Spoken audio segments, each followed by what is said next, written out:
Wake up, South Africa. We need to talk about who really owns this country because right now the people in power are acting like they hold the title deeds. On June 30th, the government is dropping a massive 600 million rand for a single day of security. Think about that number.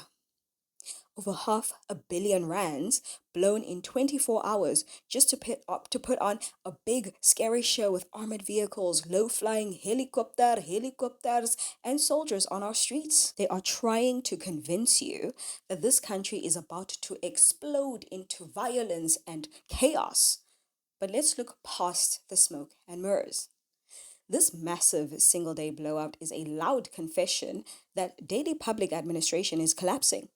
The state has completely failed to secure our borders, protect our neighborhoods from violent gangs, or even create real jobs, especially for the youth of the country that they are pushing out of the workforce through low wages, let alone other factors that may be at play. They are spending hundreds of millions on a one-day panic button to hide years of structural incompetence, systemic corruption, and deep operational shortcomings. Let's break down what that 600 million rand could actually do if we spent it on the mundane everyday work of fixing this country instead of a 24-hour theater production. If we took that money and put it directly into normal public administration, the changes would be life changing. We could completely fix our broken border fences, install permanent biometric digital tracking systems, and hire hundreds of full time immigration officers, which we obviously need. That would fix our immigration issues legally and permanently instead of using emergency military roadblocks on the N3 highway for one day. Or imagine splitting that 600 million across our 50 highest crime police precincts. Every local station could get brand new patrol vans, highly trained detectives, and proper resources to permanently crush the extortion syndicates and drug networks terrorizing our townships. By starving our daily police force and then spending a fortune on a one-day emergency dragnet, the government is just putting a plaster on a broken leg.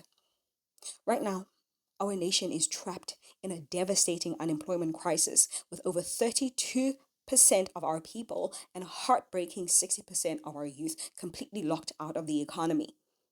People are angry, desperate, and hungry because the state has failed to generate jobs or protect local township businesses. So, what does the government do?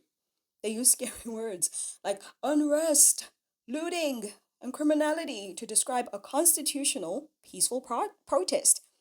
This is a slick political trick. By framing a massive economic disaster as a simple police problem, the politicians successfully hide their own failure to deliver basic services. They want the middle class to panic about property damage so that nobody asks why millions of young people are jobless. The state turns a legal right to protest into a terrifying national security threat using fear to make ordinary citizens look like criminals for simply demanding a better life that they promised. Didn't they promise that? I want you to track down how many elections have made the promise of a better life. And don't just look at the ANC. Look at all of the political parties in the GNU right now, including the DA and the whole lot of them. Did they promise it? Are they delivering it? Even worse, an emergency 600 million rand operation creates a massive blinding fog that is perfect for hiding corruption and financial leaks.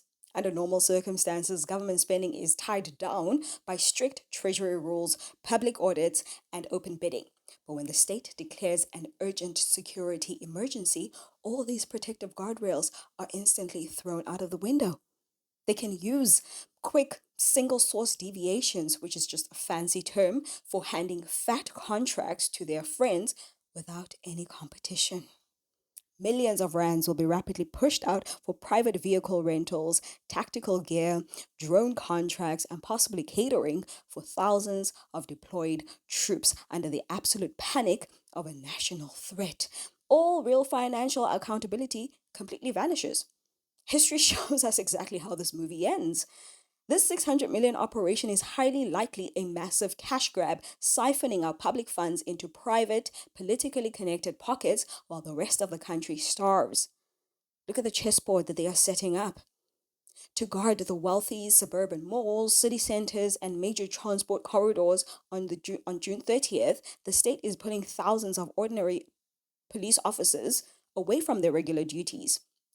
Our security forces are already thin and exhausted, so this creates a dangerous vacuum across the rest of South Africa. While tactical teams stand around metropolitan choke points to show off for the cameras, the streets of our townships will be left completely unguarded against daily criminal syndicates. Simultaneously, pulling border patrol units to reinforce the cities means that our international borders and illegal smuggling pipelines will be left completely wide open. They are building a temporary fortress for the elite while totally abandoning the periphery. This operational imbalance leaves everyday citizens at a severe disadvantage, proving that the state cares way more about protecting corporate infrastructure and themselves than protecting the actual human beings living here. This entire 600 million rand spectacle is a calculated performance to gain political leverage both at home and on the global stage. Because domestically, with elections fast approaching, the ruling class wants to project an image of absolute iron fisted authority by flooding your news feeds with images of armed tactical units. They rewrite the narrative from "we failed to govern" to "we are the heroes saving you from chaos." Internationally, this show is aimed directly at global markets and foreign investors. The state wants to signal to the world that it will protect international trade routes and supply chains at all costs, even if it means turning the military against its own citizens. It is a fake mask of stability designed to keep foreign capital happy while completely ignoring the internal rot, poverty, and unemployment that are destroying the lives of ordinary South Africans every single day. But one thing we have to remember is that ultimately the citizens are the boss of this country, and we could launch a massive decentralized audit to fight back. We could organize a nationwide citizen led operation on June 30th, parallel to any protest that may or may not be happening on that day, to watch exactly where that 600 million rand is going. It requires no expensive equipment and will cost you maybe less than 50 rand for cheap data or transportation, maybe Ipela or something like that. If someone who loves this country stepped outside with a fully charged phone, we could map the state's movements in real time. If you live near a local police station, you could check if it's open, count how many staff are visible, and document the vehicles sitting idle. Volunteers along major highways and toll plazas could log the exact timestamps and registrations of SEPs and SANDF convoys. Just write it down on a piece of paper. Even better, if you work around those areas, we could expose the truth of where they are versus where they are completely absent. We could also put eyes on our borders, our skies, and our administrative centers to build an unassailable public record. Observers near formal border posts could track cargo flows and processing lines just to see if there's any unusual activity you're not used to seeing, while the techie people could use free flight tracking apps to log how much time state helicopters spend in the air. If they happen to switch off the ADS-B transponders for tactical and security reasons, we could always log a formal request under PIA en masse. I'm happy to give you the exact inquiry language that we can all use to fill in the PIA form too, if necessary.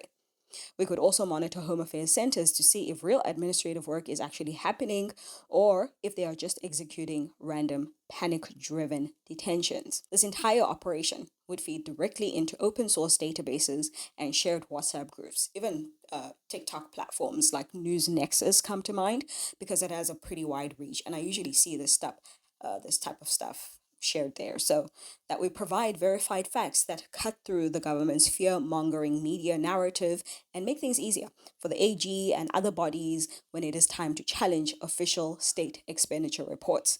It'll also be useful for you, actually, when you decide who you are voting for in the upcoming elections, and maybe even in deciding what to do with politicians in general. I mean, do we still want them on our payroll? Demanding transparency from the government of national unity is not a betrayal. It is our constitutional right. This land belongs to the people of South Africa, not to corrupt politicians, not to multinational corporations, and definitely not to lawless syndicates or people who enter the country illegally and then try to displace us from the very place we call home. We have to take ownership to show them that we reject any shift toward authoritarian rule, and we will hold the state accountable. Quick question before you go, because I sense a little resistance still. Would you rather spend this one day stepping up as an actual owner of this country to watch over what is yours? Or would you rather sit back and watch the state waste even more of your money on another billion-rand commission 5 years from now to investigate the exact same problems? The choice is entirely up to you.